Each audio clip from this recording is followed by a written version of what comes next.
After 2 years, Unleash is back in Paris, and next to me is Manjuri Sinha.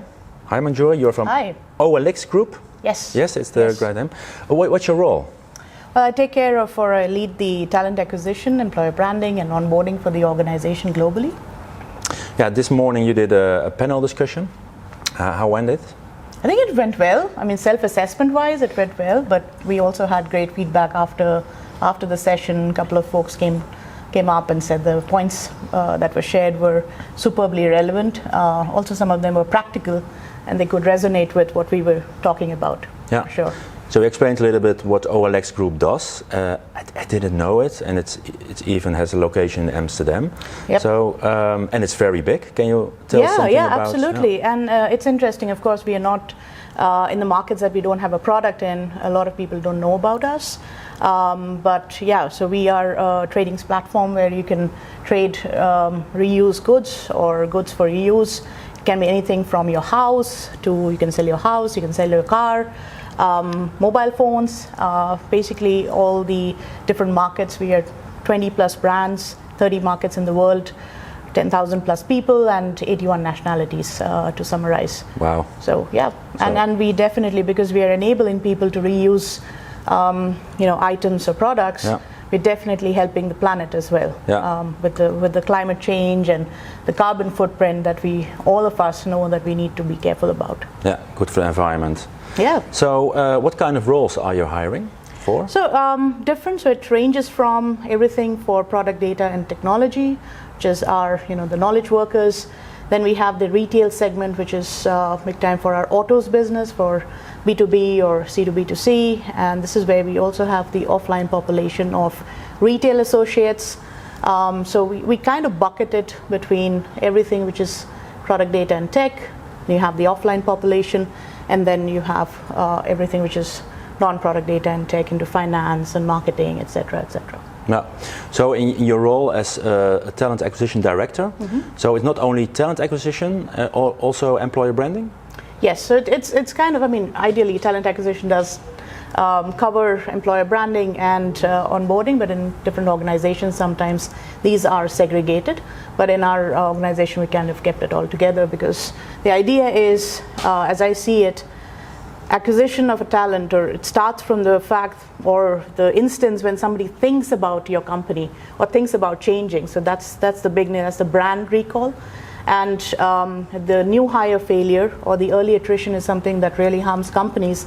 That's where pre-boarding and onboarding comes into play. So talent acquisition needs to be responsible and accountable for end-to-end of this. You cannot just drop the ball and say, okay, now it's your problem. Yeah. So I really like it. It's very professional to do it. Yeah. Not only to look at the HR side of the onboarding, with only all the rules there are and how to enter the building. So correct. It's also necessary, but also more things about branding and engaging and getting people on board. So there are people doing talent acquisition, employer branding, maybe even onboarding specialists.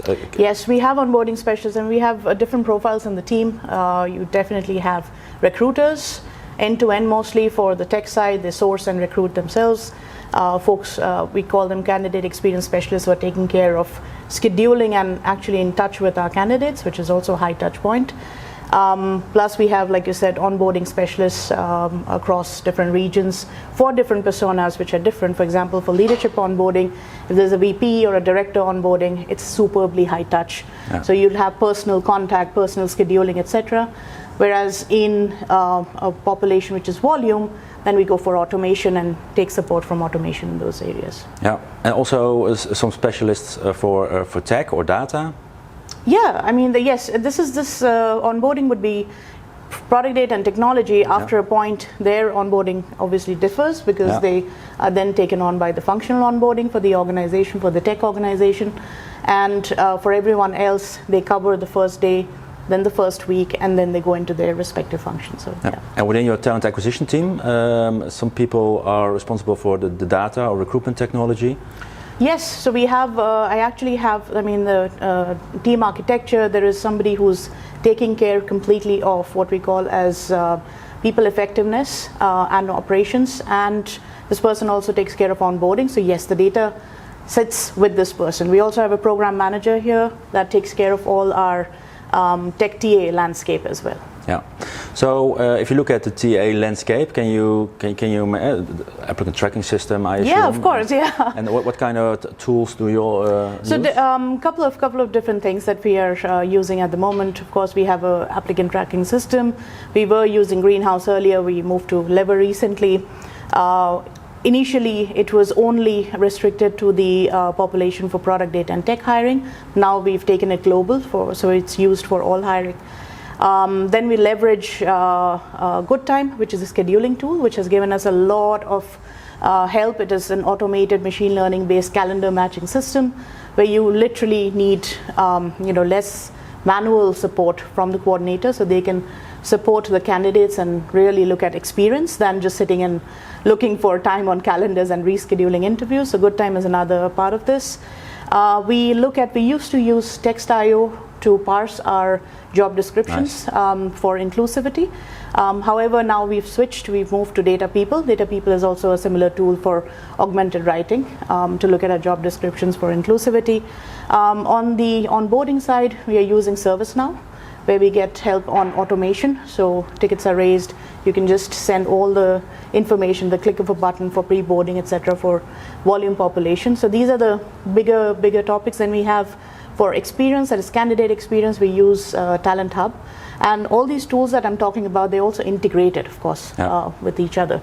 So these systems then speak to each other as well. Yeah, very nice. And also about the data, like dashboarding, is it all? Yeah, so that's something that we pull out. For example, from Lever, there is a raw pull out that happens, and then you bring it into a dashboard that we've kind of built in the back end, and we build our own tools which are required. There are certain areas which go into, you have a front-end dashboard, there's something that runs with macros on an Excel sheet, etc.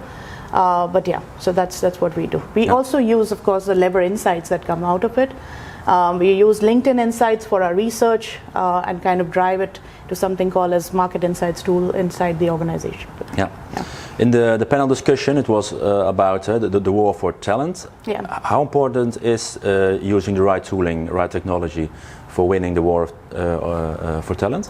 I think it's and I really like that question because it's superbly important. You can think about a fad, just because there's a company which is probably 1,000, 1,500 company, and they're using 3 different toolings, and you'll say, okay, this is super cool. Does it really match your maturity?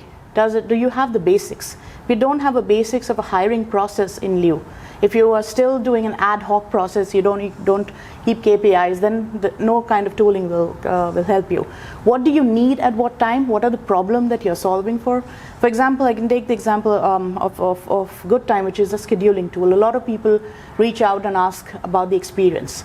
Now, unless you have a culture in the organization, number one, where you can share interviewers, that's number one. Number two, are the interviewers ready to open up their calendar, because it's going to match the calendars, right? So you have to set that culture first, that expectation first, and then go for tooling. If you implement GoodTime before that, it'll just be another calendar system with your coordinators who will again have to do a lot of manual work.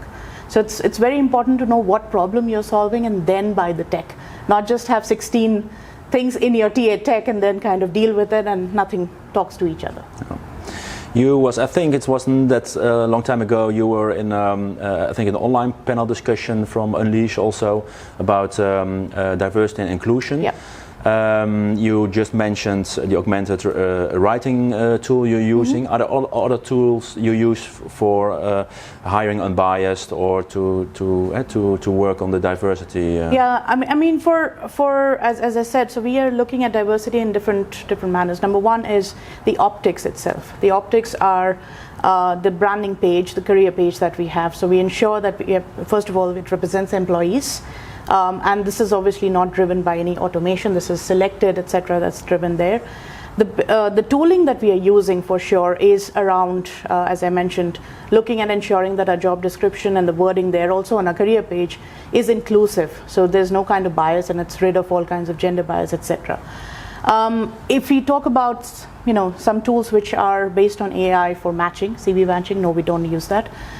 We also did some kind of trial without any data from employees with certain tools which are looking at video interviewing, but we didn't get a lot of traction from the candidates also on that aspect. And we were not completely sure on how things work out. And me personally, when I saw code bias, I was completely kind of, okay, I'm not superbly ready to get into this. So we don't use that. However, we kind of use other shields, being very intentional. Now, for example, when we look at a hiring process, then we ensure that our interviewing panel is diverse. So whatever kind of diversity we can get, whether it's nationality, whether it's gender, we ensure that that's there. We ensure that our feedback system is not by one person, it's always a feedback loop. So these are the other elements that you can put in place. The assessments are based on competencies and what we call as leadership behavior. So again, that's also very scientifically put in. So you're not talking about apples and oranges and different things during the feedback loop. So these are the gates that we put into place for increasing the representation in the organization. Yeah. Looking to next year, what's on your roadmap for 2023? I think for 2023, looking at all organizations where we stand today, we need to become super prudent about certain things. We need to do things differently. Otherwise, we heard since morning in the conference also about change or die. And I guess doubling down on internal talent will be one of the main things to do. A lot of organizations, probably including us, we haven't done that as well. And this is what we want to do. It's what we've started doing with a new internal marketplace that we've introduced. Not just within our organization, but also within our parent company and the portfolio companies. So you have access to the jobs that appear in, say, another organization within that portfolio as well, and you can apply to that, so on and so forth. And this is not just career development into a full-time job. This could also have some mini projects. So you can, 20% of your time, you can probably dedicate to something else and upskill yourself. So that's one way of looking at talent. And the second would be focusing on, again, what is the next upcoming thing, and rather than looking at a lot of external hiring, which is huge cost, as well as not looking internally, what can I upskill for the organization, and what can I bring in and upskill probably, and that's where the train to hire models come in. A lot of organizations like Google's and Accenture's have been doing this for a long time, and we have started this this year with Udacity. So we are looking at the results also for the same. Thank you very much. Thank you. Thank you so much for having me.